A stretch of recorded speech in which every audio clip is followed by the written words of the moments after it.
BFM Business, le grand journal de New York, Aurélie Boris.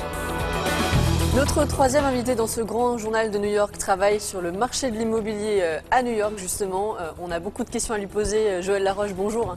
Bonjour Aurélie. Vous êtes, alors vous avez un titre un petit peu compliqué. Vous êtes associate broker, vice-présidente chez Douglas Elliman, qui est en gros la première agence immobilière américaine. Ça veut dire quoi? La première agence new-yorkaise. New-yorkaise, pardon. Restons modestes. Restons modestes pour l'instant.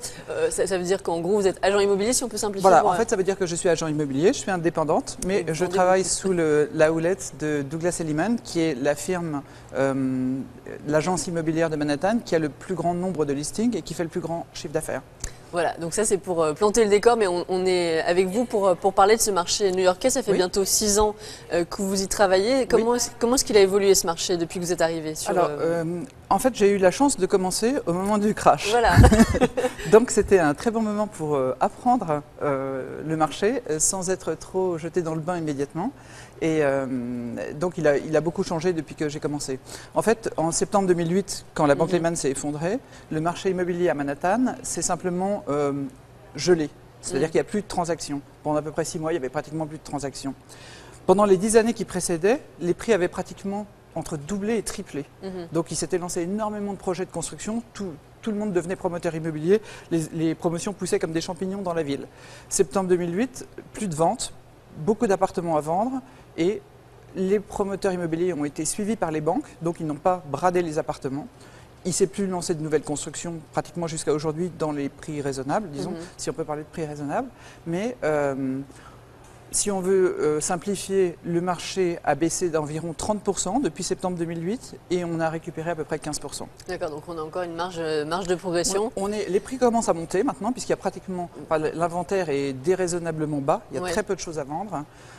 Pour plusieurs raisons. Il ne s'est rien construit depuis septembre 2008. Là, on parle de New York en particulier, mais c'est que de New York. Ouais. Je vous parlerai que de New York, parce que c'est très différent des États-Unis. Et autant je suis spécialisé dans New York, autant je ne connais pas vraiment les marchés à l'extérieur de New York. Mais justement, New York, c'est intéressant parce qu'il se joue quand même des choses qu'on voit dans certaines statistiques au niveau macroéconomique. Donc, vous parlez des inventaires très bas.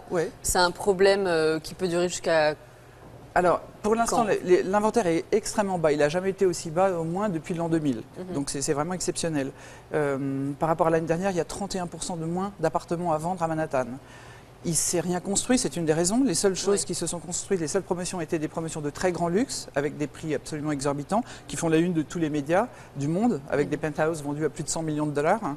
Mais c'est pas ça qui fait le marché new-yorkais. C'est pas ça qui fait le marché. D'autre part, les gens qui ont des appartements, qui habituellement vont bouger, c'est-à-dire dès qu'ils ont besoin d'une chambre de plus, vont le vendre et en acheter un plus grand, sont un peu paralysés parce qu'ils ne sont pas sûrs d'obtenir un crédit. Le crédit est très difficile à obtenir. Les taux sont bas, mais ils sont extrêmement difficiles à obtenir. D'autre part, il y a eu le fiscal cliff en janvier, ce qui fait que les gens qui envisageaient de vendre ont tous vendu avant le 31 décembre 2012 parce qu'ils ne savaient pas vraiment à quelle sauce ils seraient mangés. Au point de vue fiscal, au point de vue fiscal, avec la taxe sur les plus-values qui allait être augmentée. D'accord, donc autant de raisons, c'est très intéressant ce que vous disiez sur le crédit, c'est-à-dire que les clients qui viennent vous voir, ce sont des gens qui ont eu un feu vert pour leur crédit ou ils ne savent pas trop encore? Quand un client vient nous voir, la première chose qu'on fait, avant même de regarder le marché immobilier, de regarder les appartements, quoi que ce soit, c'est on leur demande de s'assurer qu'ils vont obtenir le financement de l'appartement. Parce que s'il n'y a rien de plus désagréable que de trouver l'appartement qui vous plaît et puis de ne pas pouvoir l'acheter. Donc première étape, c'est trouver un prêt. Les banques donnent des pre-approval. Donc c'est une étape dans laquelle elles demandent des tas d'informations sur la personne qui va acheter. L'étape suivante, ça sera des informations sur l'immeuble. Parce que les banques vont à la fois valider l'acheteur et valider le bien immobilier qu'il va acheter. Donc nous, on fait avec les clients, on leur explique comment faire, on les met en contact avec des banquiers s'ils n'en ont pas dans leur connaissance, avec des mortgage brokers s'ils veulent comparer les taux. Et c'est la première étape avant toute chose, obtenir la pre-approval letter. D'accord, donc il faut une préapprobation sur à la fois simplement sur un montant. Simplement sur le montant. Oui, parce l'immeuble viendra ensuite. On n'a pas encore cherché, on n'a pas encore trouvé. Normal. Donc les gens qui viennent vous voir, il y a pas mal de Français parce que vous êtes un peu spécialisé là-dedans. Qu'est-ce qui les perturbe le plus quand ils arrivent à New York et qu'ils ont la chance de pouvoir s'acheter un appartement, mais qui sont peut-être un peu décontenancés par le cadre? Alors, ce qui décontenance souvent les acheteurs français, c'est le montant des charges. Oui. On dit en plaisantant entre Français, ici, quand on achète un appartement et qu'on devient propriétaire, ensuite on est locataire parce que le montant des charges est tellement élevé, entre les common charges et les taxes, ça s'élève parfois à plusieurs milliers de dollars par mois. Oui, ça n'a rien à voir avec les étrennes qu'on donne à la concierge parisienne avec réticence. D'accord. Donc le marché new-yorkais, vous l'avez dit, inventaire très bas. Les transactions là, chez Douglas Elliman, comment sont-elles, comment se portent-elles? Alors, il y a énormément de transactions. C'est un peu surprenant parce qu'on ne pensait pas que le printemps serait aussi actif. Le dernier trimestre 2012 ayant été extrêmement actif, il y a eu beaucoup de ventes du fait de la peur de l'augmentation de la taxe sur la plus-value. Donc baisse de comparaison un peu défavorable quand même. On pensait que le printemps serait plus calme que d'habitude. Le printemps est toujours l'époque de l'année dans laquelle il y a le plus de transactions. Et en fait, il n'a pas été calme. C'est-à-dire qu'en fait, il y a beaucoup d'acheteurs. Il y a beaucoup d'acheteurs, des Américains, d'abord des Américains qui ont de l'argent. Le marché du high-end est extrêmement actif. C'est-à-dire qu'il y a beaucoup de gens qui achètent. Ça représente à peu près 10% du marché, c'est pas grand-chose, mais il est très actif. Il y a beaucoup d'appartements extrêmement chers qui se vendent en ce moment. Ensuite, les gens ont peur que les prix augmentent et les gens ont peur que les taux d'intérêt augmentent. Donc s'ils ont les moyens de le faire, ils préfèrent acheter en se disant il vaut mieux acheter maintenant que dans un an ou deux. D'accord. Tout le monde ne peut pas acheter les primo-accédants. Est-ce que c'est des gens qui frappent souvent à votre porte pour en disant aidez-nous, on est un peu bloqué? C'est très difficile en ce moment d'acheter pour la première fois parce que les banques, le crédit est très difficile. Les banques sont très strictes dans leurs conditions. Elles exigent souvent que vous mettiez un apport de 20-25%. Souvent, les jeunes qui veulent acheter un appartement n'ont pas le capital pour payer les 25% en cash. Donc, c'est très difficile pour les primo-accédants en ce moment. D'accord. Alors, le printemps se passe bien. Comment ça se passe pour ce début d'été? Souvent, les gens partent un peu en vacances, même ici aux États-Unis. Alors, on est assez étonnés. En fait, le printemps, on est toujours au printemps pour ce qui est de l'immobilier à Manhattan. C'est-à-dire qu'en principe, fin juin, l'activité se calme. Et là, c'est absolument pas calme. C'est-à-dire que c'est exactement aussi actif qu'au printemps et on est presque fin juillet. D'accord. Et vos collègues brokers d'autres grandes agences constatent la même chose ou j'ai tellement de travail que je ne les ai pas vus récemment. Mais je pense que c'est général. Il y a aussi une chose, c'est que quand on a beaucoup d'acheteurs, on a du mal à trouver puisqu'il y a peu d'inventaire. Donc on est très actif dans la recherche. Et tant qu'on n'a pas trouvé, on continue à chercher. Donc c'est ça aussi peut-être qui fait que nous, dans notre activité, on est encore très sous pression. Oui, d'accord. Dans une période normale, vous vendez jusqu'à combien d'appartements? C'est calculable ce genre de choses? Non, c'est très difficile à dire parce qu'en fait, on a plusieurs activités. On fait à la fois, on vend des appartements, on aide des gens à vendre leurs appartements, on aide des gens à acheter leurs appartements.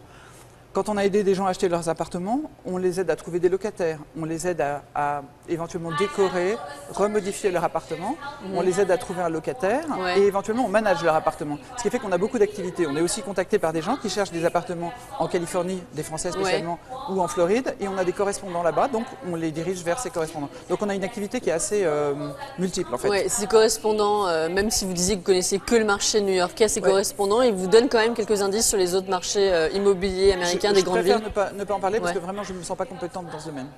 C'est-à-dire qu'en général, quand quelqu'un veut acheter un appartement en Floride, les prix sont excellents, ils ont beaucoup baissé, maintenant ils sont en train de remonter, mais c'est un marché que je ne connais pas vraiment. D'accord. Le contexte économique, sans avoir un avis d'économiste, le contexte économique américain, est-ce qu'il est porteur pour la suite à votre avis, pour ces transactions à New York?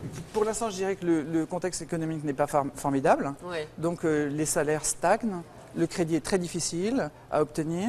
Les taux de chômage sont très élevés, donc l'économie n'est pas vraiment, les fondamentaux sont vraiment pas bons.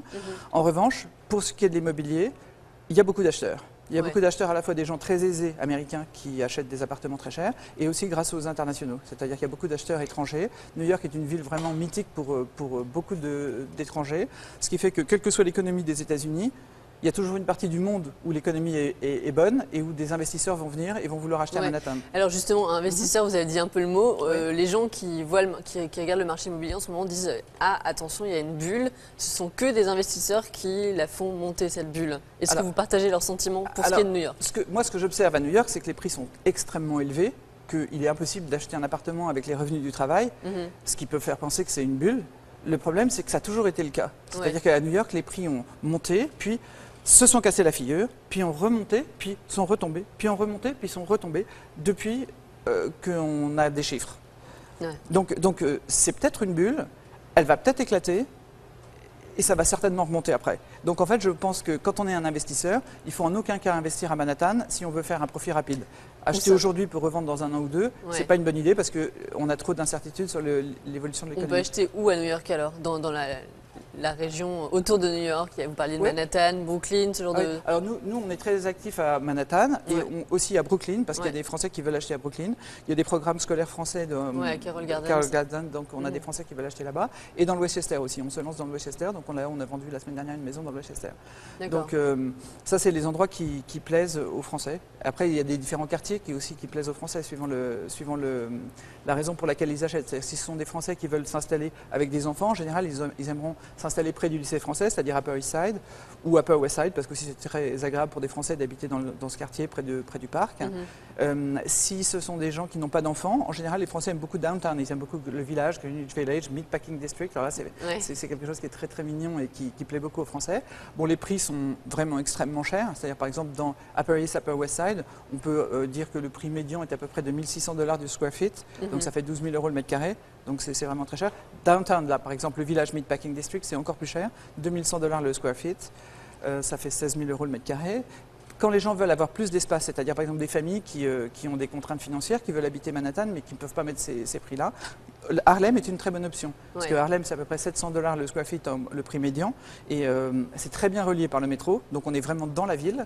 Et ça n'a pas monté autant que il était prévu que ça monte du fait de la crise économique. Donc c'est un bon plan quand on est français, qu'on veut une bonne surface. On peut avoir le double de la surface pour le même prix.